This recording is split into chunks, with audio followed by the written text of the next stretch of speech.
that case, Sergeant, let me put this in the open for you. No matter what you try, no matter when, no matter how hard you work, I'll always be a step ahead of you for one simple reason. And what's that? I own you.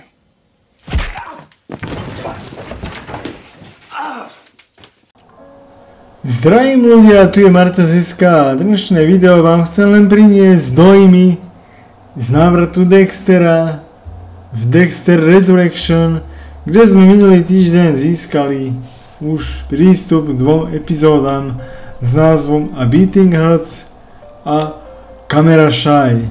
A ako som už hovoril veľakrát, ja som obrovský fanúšik Dextera. Som rád, že je tu späť, ja si pamätám pred rokom, ako som o tom robil video, že Dexter sa vráti, aj Michael si hral, že ako som sa nemohol dočkať, že príde to v lete 2025 a už je to tu, že už nemusím čakať, už je to tu, teším sa a prvé epizódy ma veľmi potešili a vyzerá to tak, že idú správnym smerom. Že aj kto nemal rád Harrisona z Dexter New Blood, tak tentokrát Harrison je lepší, bude sa vám viac páčiť, ale o tom potom. Ja len zase znova hovorím o svojom nadšení a idem vám o tom nejako v krátkosti sa budem snažiť niečo povedať, že moje prvé dojmy z prvých 2 epizód, až sa dostaneme do finále 12. septembra, tak by sme si urobili nejakú ucelenú recenziu na celú prvú sériu Dexter Resurrection. Tak poďme na to.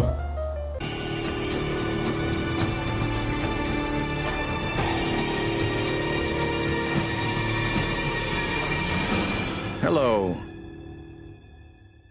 Dexter Morgan. Dexter Resurrection sa odohráva 10 týždňov po brutálnych udalostiach Dexter New Blood a ako som spomínal v minulom videu, že bojím sa, aby neurobili len taký lacný fanservice, tak na začiatku vidíme Artura Mitchella alias Trinity Killera, ktorý má rozhovor s Dexterom. Potom na chvíľku vidíme Miguela Prada, ktorého opäť stvárnil Jimmy Smith a samozrejme legenda Sergeant James Doakes, ktorý čo iné mohol povedať než surprise motherfucker. Surprise, motherfucker.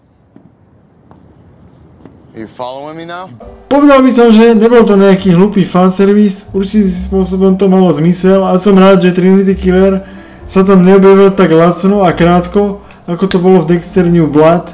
No a potom na záver samozrejme náš starý dobrý známy Harry Morgan, ktorého opäť stvárnil James Remar a možno nám to mohlo trošku vysvetliť, že prečo už nevidíme Debru, ale vrátil sa James Remar, ale vôbec mi to nevadí. Som rád, že robil opäť fantastického sprievodcu Harry Morgan, nášmu obľúbenému sériovému zabijakovi behom prvých 2 epizód, a však je jasné, že ho budeme vidieť celú sériu. Harry Morgan bude veľmi cenný a ja si myslím, že mu dal aj veľmi cenné informácie, aby sa Dexter z toho všetkého spamätal. No ale hlavne dá sa povedať, že rozvíjajú sa nám tu 4 dejové línie, zatiaľ tejto prvé 2 epizódy nám to naznačili. A určitým spôsobom aj trailer, čo sa bude diať.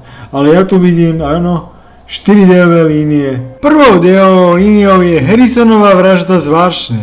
Harrison má prácu v luxusnom hoteli v New York City, The Empire Hotel. Harrison zasiahol a zachránil Shaunu pred jej potenciálnym znásilnením. Pričom útočníka zabil v záchvate hnevu, ktorý mu pripomínal Kurta Caldwella. To Dextera v skutočnosti zaviedlo do New Yorku, kde mal podozrenie, že telo rozseknuté na 9 kusov, nájdené sáčkou na odpadky, je činom jeho syna. Harrison venoval pozornosť lekciám svojho otca o likvidácii tiel a Dexter je na to nesmierne hrdý. To nepochybne povedie k jasnému stretnutiu Dextera a syna, kde Harrison je teraz prenasledovaný hviezdnou detektívkou Claudette. Dexter sa Harrisonovi ešte neodhalil, tak mu už ale pomáha zahľadiť stopy. a táto dejová línia má svoj určitý potenciál. Druhou dejovou líniou je Dexterov objav sériového vraha tzv. Dark Passengera, alebo ako ho Dex nazýva, podvodníkom. Tento chlapík zabíja taxikárov, čo upútalo Dexterovú pozornosť. Dexterov nový kamarát má priateľa a kolegu, ktorý prežil útok vraha a Dexterovi netrvá dlho, než ho vypatrá a zistí, že sa vydáva za Ronalda Schmidta. Podvodník má vymyslenú technológiu, ktorá ho pri zabíjaní robí neviditeľným pre kameru. Dexter dokonca zachráni potenciálnu obeť a sleduje podvodníka do metra, ale nedokáže s ním držať krok, pretože po 10-týždňovom kómate ešte nie je v dobrom fyzickom stave. Možno by Dexter mohol vynechať burgery a prejsť na tuniakov a chodiť do posilnovne alebo dokončiť aspoň rehabilitáciu. Podvodník je podobný Skinnerovi a je zrejme, že nebude hlavným protivníkom série, ale rozhodne má Dark Passenger potenciál a prekrýva sa s ďalšou potenciálnou líniou. A tou treťou je miliardár Leon Prater. Toho odhalil len samotný trailer, pretože zatiaľ sme ho nevideli, ale vieme, že sexica Charlie s tvárou Uma Thurman je jedným z jeho agentov a vieme, že miliardár je fascinovaný sériovými vrahmi. A vieme, že sa s Dexterom nakoniec stretne. Charlie ale poslala pozvánku aj podvodníkovi, čo je pravdepodobné spojenie, ktoré Charlieho dovedie k Dexterovi a Dextera k Praterovi. Prater prevádzkuje druh vydierania sériových vrahov, kde dostávajú finančnú odmenu za prácu pre miliardára. To je naznačené tým, že Charlie zabije chlapíka s menom Kate, ktorého označovala ako kantonského týpka. Opäť sa tu ukrýva dobrý potenciál, keďže sa nám odhalia ďalší sérioví vrahovia. Ale dejová línia s číslom 4 má najväčší potenciál. Dexter Morgan vs. Angel Batista. Dexter New Blood sa Angel dozvedel, že Dexter žije a Bishopová mala podozrenie, že je to The Behavior Butcher, tzv. Žezník ze zálivu. Bishopová zrejme odišla a upustila od svojho podozrenia, z čoho Batista ale zostal zmetený. Ale Batista je určite na love. Informuje Dextera, že bol oficiálne vzkriesený, že mal aj reč pri jeho pohrebe a je podozrievavý, keď sa pýta na Debrin osud, na Dexterov čas strávený v úkryte ako Jim Lindsay, na tvrdenie, ktoré povedala Bishopová. Samozrejme, ona nie je prvou osobou, ktorá Dextera obvinila, že je Behavior Butcher. Batistová bývalá manželka Laguerta ho tiež považovala a muž, ktorý oficiálne prijal vinu Butchera, seržant James Dawes, bol k Dexterovi vždy podozrievavý. Skutočnosť, že Dexter záhadne utiekol z nemocnice, Batistovo podozrenie tým pádom len zosilnelo. To, že Harrison práve predal Dexterové auto pod jeho pseudonymom Jim Lindsay, nakoniec dovedie Batistu do New Yorku, kde nájde Harrisona a určite aj Dextera. Toto je jedna dejová línia, ktorá buď seriál Dexter Resurrection urobí legendou, alebo ho zničí.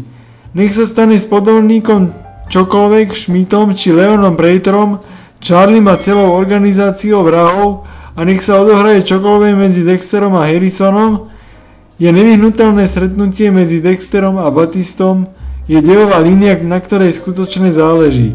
Vytvára to situáciu, kedy prvýkrát v histórii série má Dexter protivníka, ktorému skutočne fandíme. Ja som bol fanúšikom aj seržanta Dawesa, ale nie každý mu fandil a ani Bishopovej. A fanúšikovia ho nemali radi, pretože veľmi jednoducho a rýchlo odhalila Dexterovú identitu tým, že je Behavior Butcher. Tej som ale rovnako fandil ako Dawesovi, ale u väčšiny fanúšikov nebola obľúbená, ale za to Batista je obľúbená originálna postava. A toto môže skončiť len s dvomi spôsobmi. Buď Batista zvíťazí a bude mužom, ktorý zlikviduje skutočného Behavior Butchera, kde konečne dosiahne spravedlnosť aj pre Dexterové nevinné obete, priame aj nepriame, ako Rita, Deb, samozrejme Laguerta, a taktiež to prinesie vytúžené vykúpenie a očistenie Dawesovho mena. Druhou možnosťou je, že Dexter Batistu zlikviduje a pridá si ho do zoznamu ďalšiu nevinnú obeť. Nech to dopadne akokoľvek, to je príbeh, ktorý je silou série. Tu je potenciál najsilnejší a dôležitý. Prekvapujúce ale je, že z Loganovej smrti tu nebolo nič a ani žiadne následky a ja dúfam, že k Batistovi sa nakoniec pridá aj Angela Bishopová.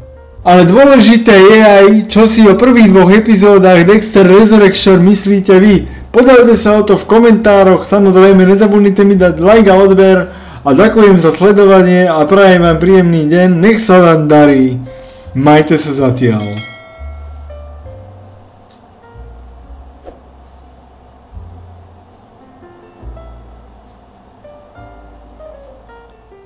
And then she said the craziest thing. She intimated that you were the Bay Harbor butcher.